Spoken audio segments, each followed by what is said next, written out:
Yo, right here in the small box. With the nonsense Spotify is talking about, I feel like I gotta also give my 2 cents. But you know me, we do reactions around here, right? But don't get it twisted. Just because we're doing a reaction don't mean we're just gonna sit back and watch. We still got a lot to say on our own end. That's why the reactions over here are unique. Like I've been saying prior, Spotify is a music library. Okay? It is a music library that takes consumer data and redistributes it back to consumer based on different playlists, different suggested artists, based on their listening patterns, of course, right? That's all Spotify is. Spotify don't control streams. They display streams. That's what they do.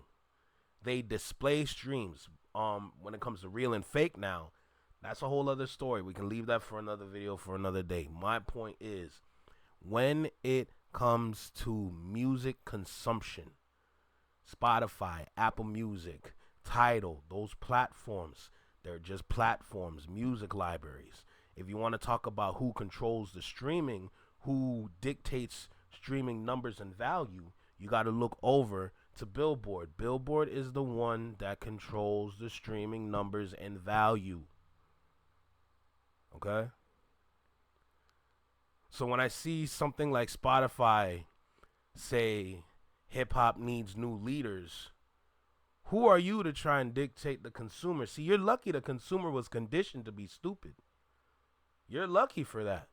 You're lucky you have successfully manipulated the consumer to believe everything you say, because you have made yourself look like the end all be all, i.e. look like, or not i.e. but like, emphasis on look like, right? So it's not a surprise.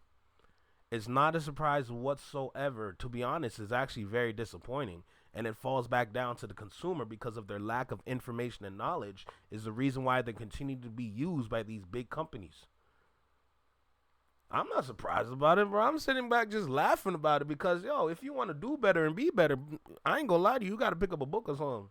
At least, like, educate yourself. But yeah, Spotify trying to dictate and control the narrative with what's going on in hip hop. No, sir. No, sir. Same thing with XXL. They try to do the same thing. They're trying to push us and tell us, oh, these artists are the future, but they can't even rap. Y'all give them a flow beat, and I know y'all give them practice time, and it just sounds like a song that they were trying to put together that's a throwaway. See, this is why we got to give our love and thanks to On the Radar. This is how you know we're moving on to bigger and better pastures. Because On the Radar, I ain't going to hold you. That freestyle with them 10 dudes. Outstanding rappers. That's the future. And you're going to sit there and tell me Sexy Red, Lil Tecca, and some other artists that don't really drop music are the future. How? How? Y'all are using lies to induce rage bait, to create a conversation, and also to push other artists out there to do better so that your numbers will look nicer and your revenue would be outstanding. You can't control this hip hop ish, bruh. Sorry, that's not for you. You're just a platform. How are we gonna allow a platform dictate the conversation? That's blasphemy to me, bro. I'm not gonna sit there and ever since we found out about Spotify and what they're really about, bro, y'all are just a tool. Spotify is a tool. It is not actually dictating nothing. It's a tool. Y'all using rage bait to create a conversation and say, oh, y'all are wrong, you should look at these artists. Y'all giving them data. See, that's the tricky thing with rage bait. Rage bait is like a mental game because people will purposely do it just to get a reaction out of you, to get information out of you at the same time. Because if you're angry enough, you're going to share information you probably shouldn't be sharing with them. What's good, Connor? How you feeling? Shouldn't you be in bed, by the way, bro? Anyway, like I said, I haven't watched this channel in over a year. I remember like when the beef was just over, I watched one of her videos and I'm like, I'm impressed. But I haven't came back until today. My fault, but you know, we here regardless. Cause this a big topic for me. We are not gonna allow Spotify to speak up like this. You know what I'm saying? So if I'm correct, your name is Samaya. God knows I'm not gonna pronounce that last name, but it's cool though. But either way, your video is titled "Hip Hop Needs New Leaders. Did Streaming Kill the Rap Star?" Already, I like the title, and I like where this can go. So let's not waste no more time. Let's lock in with this. Listen, y'all know how we start this, right? Let's go ahead and make it happen. This is going to be a short live today, but we're still getting to the info. Let's go. Yo, you, right here in the small box, right here in the small box. Yeah, I like that red light in the back, by the way. Yo, welcome back to the Flex Mind Network. You tapped in with your favorite Canadian reaction channel and network. Shout out to the Flex Mob. Shout out Mob. I appreciate y'all equally. Thank you for stopping by for sure. We got a big topic. This is a big topic. It might seem small because a lot of us already know, but this is a big topic because if we're going to continue to allow applications, and mind you, Spotify is an application. If we're going to continue to allow these applications dictate and create narratives, then we're doomed to repeat everything that we're trying to move away from when it comes to this shift in music, right? So enough of me talking. Let's lock in with this video. Like, comment, share, subscribe. You know the vibe. You tapped in with your favorite Canadian reaction channel, like I said, and network. Shout out to the Flex Mob, Shadow Mob. Let's lock in and get started with this video. Let's go. Where are the new rap superstars? And did streaming kill them all off? As a music journalist, I have some thoughts on this because Spotify is asking a lot of big questions that many of us are talking about in the music business. But I'm not sure we really talked about the combination of streaming and why it's led to the decline of hip hop superstars. Let's get into it. Go ahead. There was a time people said that video killed the radio star. Did streaming kill the hip hop star? That's something I've been thinking a lot about. So Spotify, which is the biggest DSP or digital streaming platform, has put the streaming did not kill the rap superstar. Or not even rap superstar. It didn't kill the rap star in general. You first got to define what a rap star is, right? In today's day and age, a rap star looks very different to the rap star that we know can fly. We already know what time it is. On the Radar just proved that the other day. So, with those superstars, I keep saying superstars, with those rap stars, they've simply been pushed to the back. Everything that they do has been pushed to the back, and they're bringing in these people that get clubs jumping and party lit and TikTok likes, views, and engagement. They're pushing those guys forward, right? But watch this now. In today's day and age, what's going on right now, you got to have a mixture of both to make it work overall. You got to provide for both sides, for the getting lit and the conscious. I think that's my personal opinion, what an overall rap star should do. You got to be able to play both sides, right? If you can successfully do that, your career is good, guaranteed. These billboards all around the country that talk about hip hop needing new leaders. Crazy. And the streaming site went on Twitter, and this is what they shared. I'm going to read this to you because I find this very interesting. Then we're going to break it all down. I have to pull my computer. So this is from Rap Caviar, which, as many as you know, it's the Spotify's biggest hip hop playlist. Hip hop needs new leaders. Historically, a new group of rising stars has established itself as hip hop's pace setters every 5 to 10 years. That's true. By 2016, Drake, Nicki Minaj, Kendrick Lamar, J. Cole, and others had cemented themselves as the leaders of the 2010s. Also true. That's the blog era. That's the era I came up as a journalist. Great era. See, what you need to understand, though, is that The first point, 5 to 10 years, facts. We've already talked about it on this channel before. This ain't new news. Now, when it comes to the stars that you listed, Drake, Nicki Minaj, Kendrick Lamar, J. Cole, and others had cemented themselves as leaders of the 2010s. We are in 2026. Remember what they said, 5 to 10 years. We are in 2026 right now, and they just mentioned the 2010s. Let's take it from the 2010 to 2026. That is 16 years we've been having the same artists over and over, and no one's asking the question as to why. This is what happens when you rely on one to dictate and lead many. Y'all relied on this one artist and said, he is the future. He is hip hop. He is a rap star. He is the greatest. And guess what? It led to all of rap's downfall because y'all continued to push one and ignored many. Y'all thought this one artist was going to bring you revenue for years. He did. You completed your mission, but you didn't realize your system's flawed the longer that you have it in play.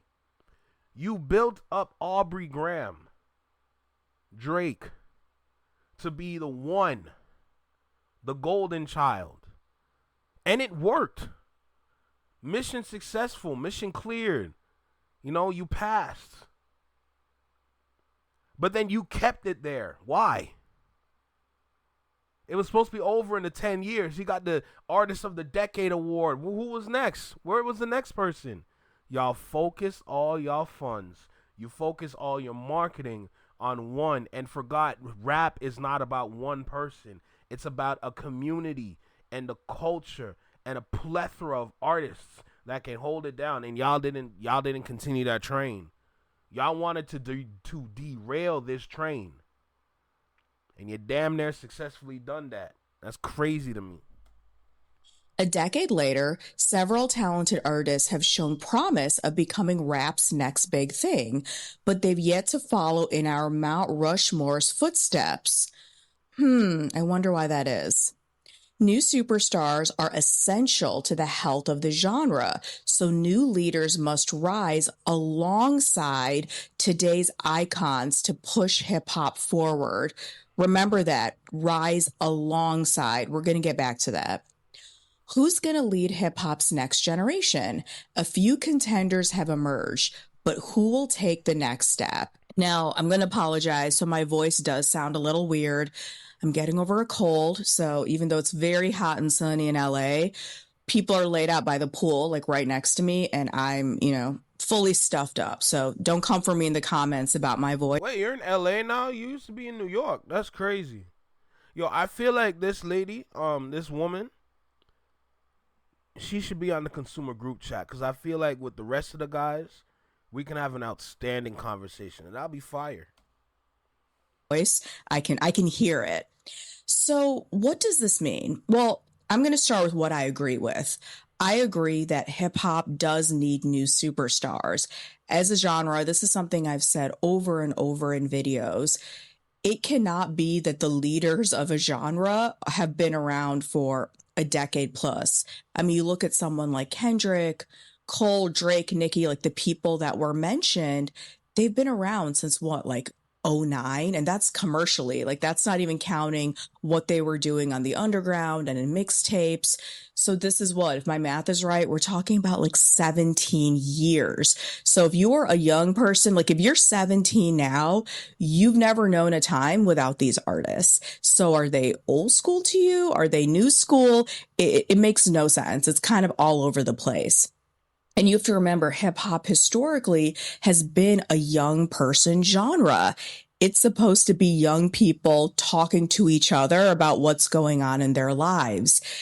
I'm right now kind of, towards the end of editing my Rockefeller book. And a lot of people don't know one of the reasons Jay-Z got rejected by all the labels he initially tried to sign with. People just thought he was too old. And at the time he was like in his mid-20s. But let's compare it. Nas was what, like 17 when Illmatic dropped? Like he was a baby. And I think that I agree, but let me help your point. because back then it was definitely a younger game, but you also got to consider labels weren't following rap like that. They understood it, but they never followed it because the labels are not just looking at rap. They're looking at everything. They're looking at the landscape. The landscape back then was young. You got to remember, you had Nickelodeon, you had Family. What's that one star? What's that one show that was like the Apollo but for kids? I forget the name, but like it's the same criteria. Like it was young. Like being an artist back then, you had to be young, right? And then when you look at Bow Wow, you know what I'm saying? Even heck, what's her name, Hilary Duff, or like even just like the High School Musical, they were portrayed as young. You know, like everything was young. So yeah, Jay-Z looked older. You know, he was grown for his age, especially at 22. So it made sense, but like that's the real reason. Like the generation back then is young. Now in 2026, it's an older man's game. It's the more seasoned artists that the ones that'll be getting the blessings and really be getting the marketing push nowadays, because hey, it's what it is, man. That's just what it is. What's good, Noah? The times have changed, man.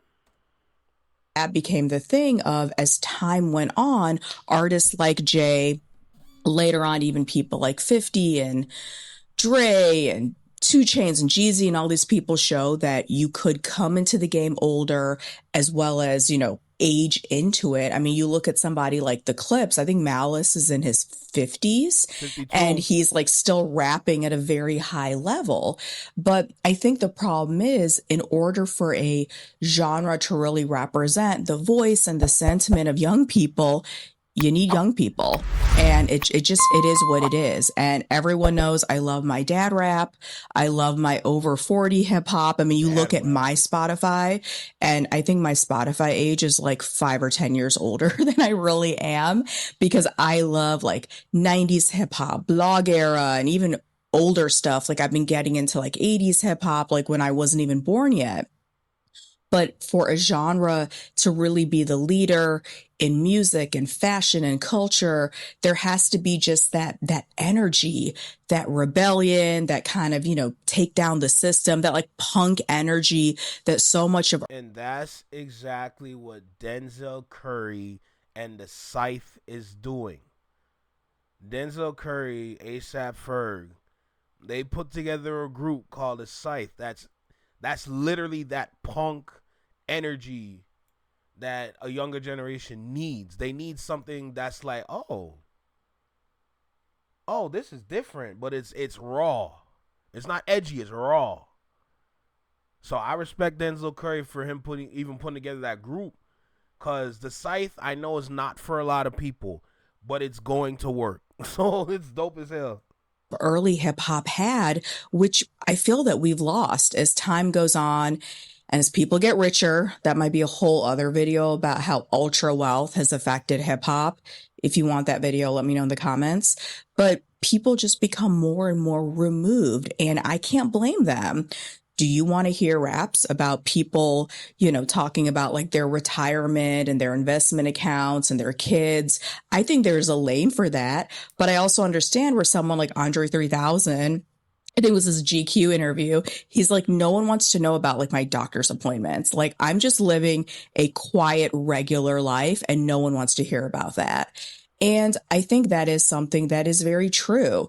As we lean into these older artists, they're also taking up real estate from younger artists. And I think that's something that we have to discuss. And streaming has been a big part of that. You have to remember, prior to streaming, when we're talking about like the physical era of music, the runway for artists was very limited. You would put out an album maybe once every 2 years. It was actually people like Jay-Z, DMX, that they were putting out multiple albums within like a year. I mean, X was doing 2 in 1 year at one point, but you were supposed to like pace yourselves. And when you weren't actively putting out music, it was called being in an off cycle, and no one knew where you were. You weren't on the radio. You weren't supposed to be doing interviews. Now artists are everywhere all the time. And the labels hated when artists took forever to drop, because there's no money in that, right? Bro, this music game is so tricky. It's not easy to follow, but just understand what I'm about to say right now. Labels don't want you to go away. Labels don't want you to disappear.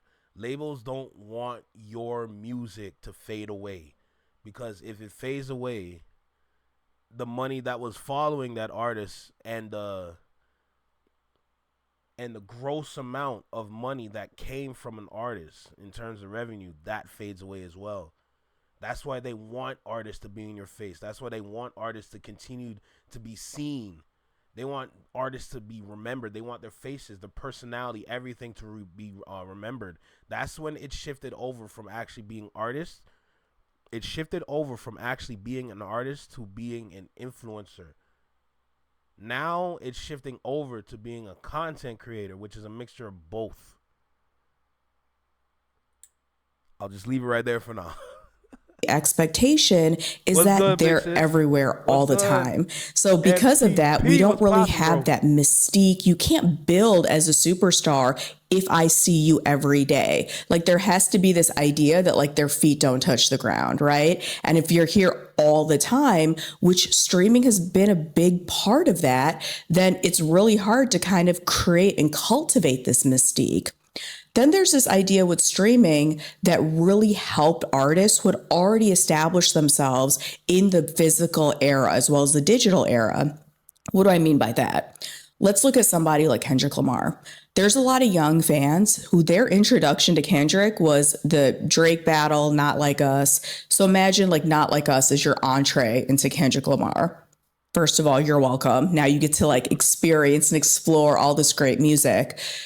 You can go onto something like Spotify and explore his whole discography. So all of a sudden, within what, like a weekend, now you're a Kendrick expert. You're a super fan. You want to buy the merch. You want. But that's all Spotify is. That's what I'm saying. Why is Spotify trying to dictate what's up? You're a music platform. You're a digital streaming platform. That's all you are. You're a music library. You don't even control streams. I'll never forget that day, man. Yo, shout out Jay Nolan for that information. I will never forget that day. When he sat there, he read the article saying Billboard is the one that's controlling how much a stream weighs and what the stream actually is. Bro, Spotify don't control nothing, but y'all want to control the conversation. Excuse me? Excuse me? Are you serious? Bro, go play my music, bro. That's like, what? Are you kidding me? Want to go to his shows. This is converting new fans. Now, on one hand, from a music discovery standpoint, it's awesome. You got to remember, prior to this, you had to go and like literally dig for music. So let's look at somebody like myself. My first Jay-Z album purchase was Volume 2, Hard Knock Life. I sort of had heard of Jay before, like Volume 1 era, but not doing Reasonable Doubt. So I bought Volume 2, and then I had to go back and buy Volume 1 and Reasonable Doubt.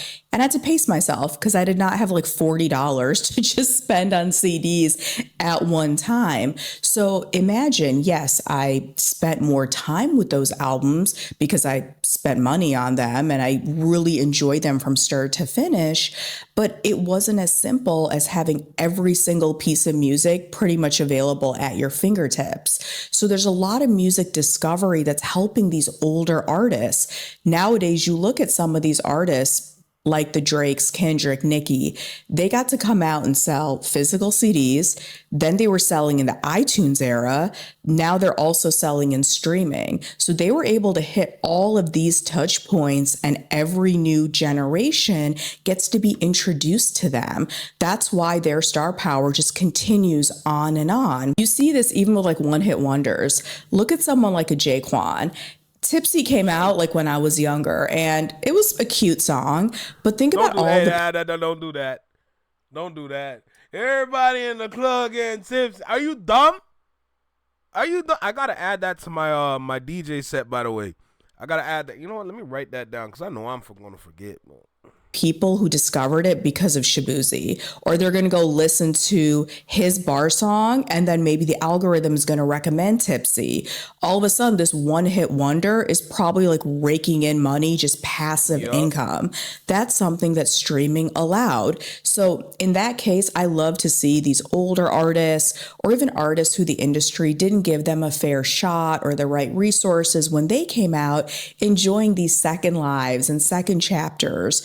But the flip side of that is you're not going to get new people. There's only so much real estate on playlists. There's only so many hours in the day that you can listen to music.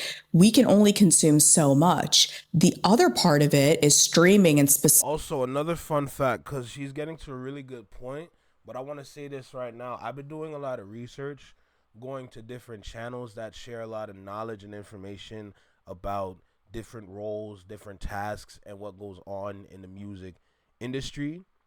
There's actually a very interesting thing happening behind the scenes right now, and a lot of the executives that left, that stepped away from certain labels and everything, they're stepping back into the game with their own brands right now to find artists again, which is very pleasing, because those same labels that they left from or they got pushed out of, they're failing to understand that y'all gotta find these people, bruh. Don't rely on TikTok to find nobody, because it's not gonna work. You gotta go out there. The A&R job it's important again. And we need that right now, because we need to find the right people for the right job. It's not about getting anybody and then flipping them into an artist, right? You can't go find any of the same thing that they did for Jack Harlow and Ice Spice. Them days are over, bruh. The last person y'all did it for was Sexy Red, and y'all saw how destructive that was. Them days are over. Y'all gotta go out and find the artist. So certain manager roles, like these executives are stepping back into manager roles, being the ones to develop an artist, to help develop the brand, the marketing. They're stepping into those roles again. And what she's talking about, it's gonna add to it, but like it's kind of great to see these guys start working again. You know? Specifically the mechanism I just explained, it leans so heavy into nostalgia. Most of us are just listening to music from the past, especially what's going on in the world today. People want something like cozy. They want something that's like comfortable, familiar. It's like a blanket. They don't want to really spend a lot of time doing the heavy lift of listening to new music, unless you're like a journalist like me and that's your job. But even someone like myself, like I look at what I listen to the most and do this as sort of a test. I'm going to predict the music era you listen to the most is probably around the time you were, let's say like 13 to 25, because those are extremely formative years. I bet that's the music era. We should all know that the shift in music, we're moving forward with the skill, sound, and everything, but it's gonna feel familiar as if we went back a couple years. There's a trick to the shift. The sound is gonna sound familiar, but it's going to be advanced. era that you go back to. In your mind, those are the classics. That's what makes you happy. Those are memories that are very positive for you. So it's going to be harder for a new artist to push through because so many of us are still listening to like old school stuff or nostalgia or throwbacks. So that's another thing. And I think Spotify knows it's leaned really heavy into that. I mean, they have so many playlists that are literally just pushing old records. So how are you supposed to break new artists? And I think for artists, I mean, let's be super honest. A big reason they can't break through is because Spotify still leans very heavy on superstars. It leans very heavy on major label artists. I love it. I love it. So I think this is where we're going to depart from being on the same page. Spotify is just a platform, bro. You know, like what I've been saying this whole time. Spotify is just a platform, man. Like it's the labels that really be running Spotify, bro. If they really want to push an artist, you know what they got to do. I don't need to say it, and it's not what you think it is. You know, it's not the P word. I'm just say that. But we know what it takes to push an artist. We know what it takes. We've seen the same formula be used with a certain individual from Canada. We know the name. So it's not new news. This is all familiar. The reason why they're not doing it is because they're afraid this artist might not work or it might not pop. Bro, you just develop a strategy to push the artist. That's what I'm saying. It's a marketing game, bro. What's good, Noah? It's a marketing game, bro. Music is a marketing game. That's why I'm speaking proudly right now. Like, you know what I'm saying? Like, it's a marketing game, bro. As long as you have a marketing strategy behind an artist that really can work, you can push whoever the hell you want to push. As long as they got the catalog and the sound that's going to resonate with the consumer base, it's going to work. Guaranteed. Now it's up to the artist to continue that hype train. So they're going to have their head down and work. You know what I'm saying? Y'all got to build your catalog, like a serious catalog now. Take a page out of TDE and pglang. They're doing it right. They're doing it right. Like babykeem sold out a tour before the album dropped. How do you do that? There's a strategy behind it, and we witnessed it. We sat here and witnessed it on this channel and on a multitude of other channels as well. We saw what it took. We saw the work. So these labels are afraid of actually doing work, which is why they're not pushing nobody. They're scared. They don't think these artists can work. They're scared that the sound might be off for the consumer. Even though y'all were the same ones that pushed that mental conditioning onto everybody to like some bullshit. You know, let me stop cooking, bro. Because you know what I'm saying? Like, I'm not trying to give out 5-star facts right now, you know? I'm sure if you go to Rap Caviar now, and I remember when it was like a smaller, more curated playlist, without even looking, I'm going to bet like the top 10 slots are probably major label artists. They're probably already household names. And yeah, if there's a week Kendrick drops, he's going to get the cover of Rap Caviar. He's going to get that top spot. He'll probably get multiple slots on that playlist. And that's just what it is. So for these streaming platforms, specifically Spotify, if they want to be known as a place to break new artists, then they have to change their paradigm, how they program those editorial playlists, moving away from these kind of algorithmic playlists or those combination ones that take a little bit of data, like what you've been listening to, as well as a curator. It should literally be, no, this is the new stuff. This is what you should be listening to. And that should be on the streaming side, as well as other facets of media and other platforms. I mean, even radio. You turn on a radio station now, you will hear all this music from like 20 years ago. And I'm like, oh, is that an oldie station? No, that's like the hot station. How is that possible? And then that's the other thing. Media across the board has been so consolidated that we're hearing the same 10 songs all the time. And I think especially when it comes to hip hop, a lot of programmers, there's only a few artists that they know, they feel their audience knows, and they're going to keep going back to that well over and over. As I was thinking about this, you look at somebody like an NBA YoungBoy. This is someone who I would say is a streaming darling. His streams are consistently incredibly high. Recently, he was awarded by the RIAA for having the most certifications. Even though that's true, I think a good chunk of the population has no idea who that is. And I think even a lot of like hip hop fans, especially older fans, they've heard the name, but they have no idea who that is. And if you pay them, I'll do you one worse. Look who's managing him. Look who's looking after him. Birdman. Birdman is looking after NBA YoungBoy. And we've seen what Birdman did to Drake, Nicki Minaj, and Lil Wayne. And he's literally doing the same thing to NBA YoungBoy. them $1 million, they cannot name 5 of his songs. And that's also just where we are as a landscape, where someone like him can be very big and over index on something like streaming, but outside of his core audience, there hasn't been a big crossover record.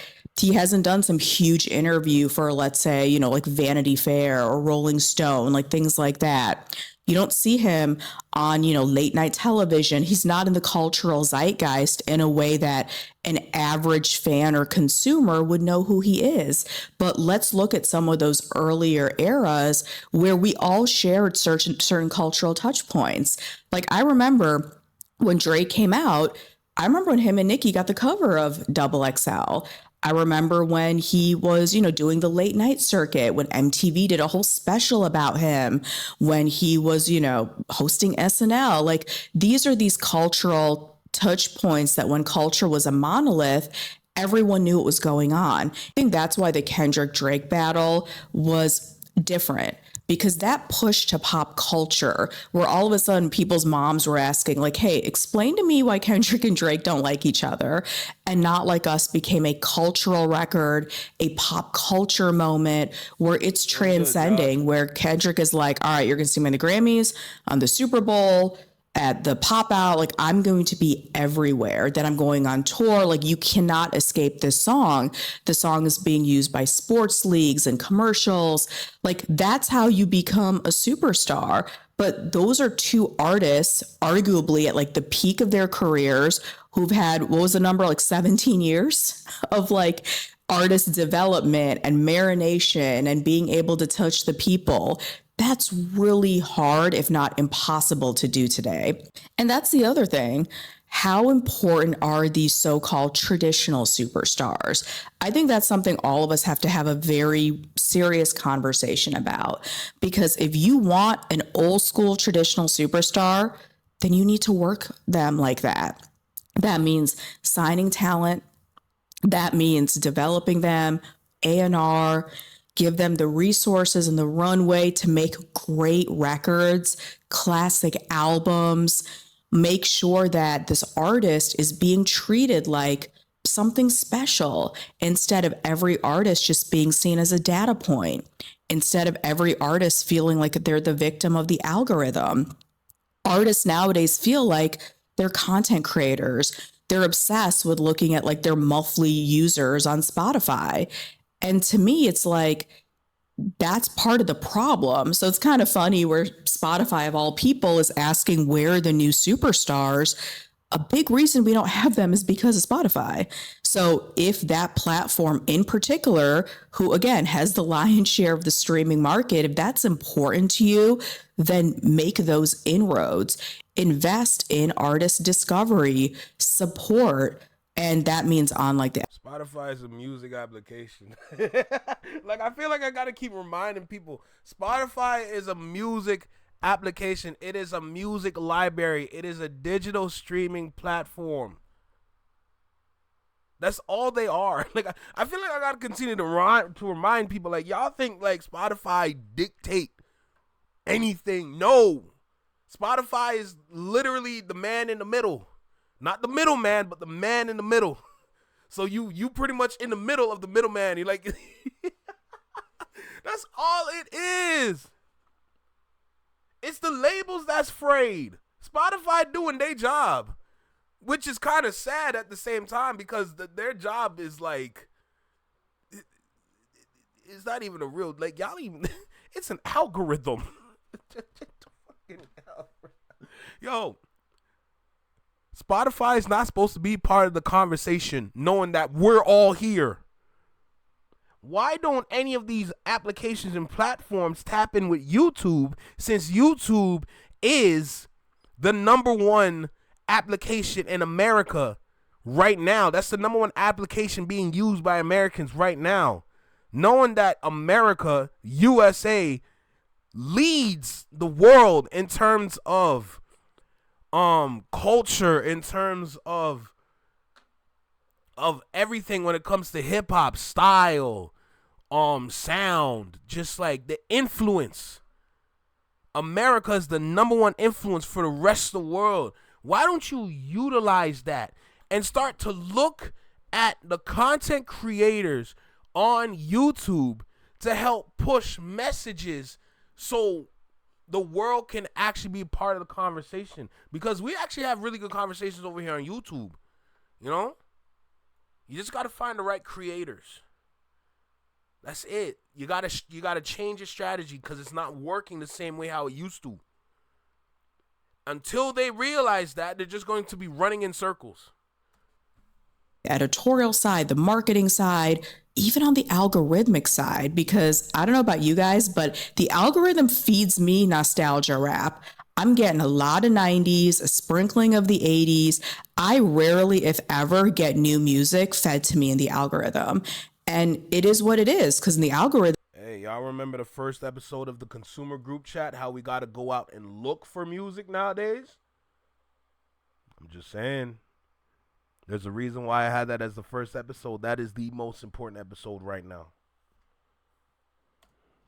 mind, you perpetually live in 1998, which is kind of true. And I think that becomes a thing too. These platforms are not intrinsically meant to like break new artists or develop superstars. They're a tech platform meant to keep users subscribed and listening on said platform. So there's also like an inherent paradigm issue there of Spotify kind of saying something, but not realizing what is your role in all of this. You know what I mean? So anyway, I'm kind of rambling at this point, but overall, I do feel like we do need new superstars, but I think in order for that to happen, it has to be a holistic effort from the labels to the media to fans and to the streaming platforms, because now that is the main commerce driver. And if that's going to be the case, taking the place of sales, taking the place of physical product, then Spotify and other streamers also have a part in this conversation and a responsibility to break, support, and help discover that next era of hip hop superstars. I have to go before my throat completely gives out. Hey, so let me know what you think about all this. Is this a conversation that you've been having? Who do you think are the next hip hop superstars? Like, who are the contenders? I've heard, Tyler, Travis, Dirk. But again, these are guys who've been around a very long time. So if you have some new superstars and not just artists you like really think who are the superstars who could represent the genre, put some names in the comments, because I also want to take some time and, do my research and due diligence and give some of these artists a listen. There's a reality that we need to accept when it comes to superstars of today. They're not going to be young. They are not going to be young. Unless they have some sort of intelligence, they're not going to be young. I'm sorry. Everybody that's winning right now is, I don't want to say old, but they're up there. You know what I'm saying? For a lack of a better term. So until we accept that, we're going to be listing off some artists that have been around. Sorry, not sorry. That's just what it is. Spotify is a music library. I gotta make sure I remind y'all. Like, this is crazy, bro. This is actually crazy. So, at this point,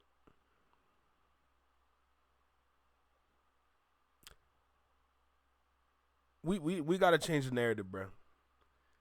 the consumer dictates everything. The reason why they're making these questions and they're starting this quote unquote rage bait is because they're trying to direct the consumer.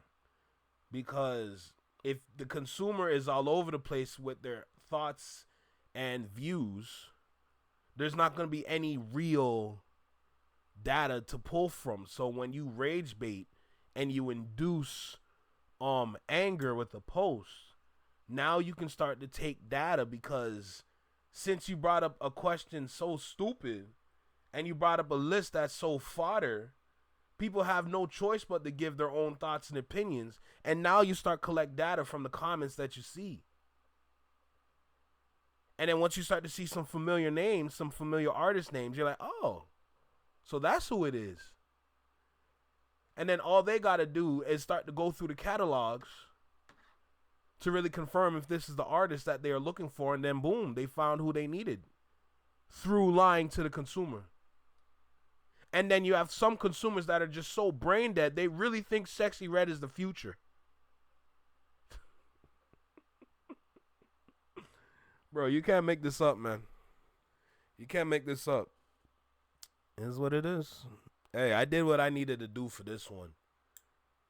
Shout out to Samaya. I pray I'm saying your name right, because, you know, around here I be butchering names. You look like a good addition for the consumer group chat panel that we have on this channel.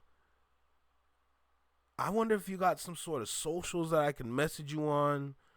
I feel like I might have to make a connection here to see if we can have her on the consumer group chat, because I feel like that'd be super, super dope. Like, the more great minds that we have out there to have these quality conversations, I feel like we can do something amazing on this channel, you know. But yeah, we still building over here, man. It's not an easy thing. It is stress. This is difficult, but we're doing what we need to do to just be outstanding individuals, right? So at this point, man, the marathon continues, man. You know what I'm saying?